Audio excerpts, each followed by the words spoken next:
Hello folks, I'm Anthony Bracey with Wellons Land Company, and today I'm bringing you Bryant Crossing Lodge, which is located in Weiner. There's 1,944 total square feet.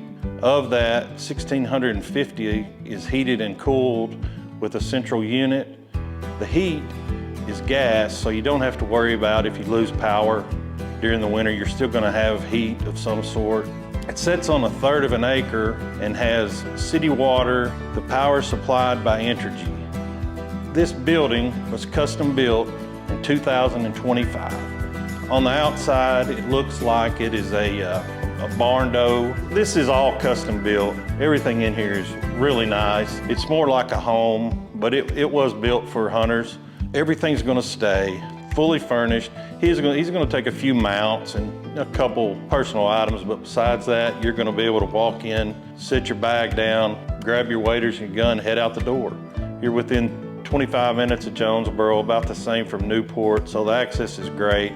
It's gonna be one that is gonna pique the interest of a lot of hunters in this area simply because of the location. It's just a unique opportunity to acquire your own lodge in the heart of Northeast Arkansas, in a town that is often referred to as the other duck capital. So give me a call. I'll be glad to show it to you. Look forward to bringing this to you, and hopefully we can get something worked out.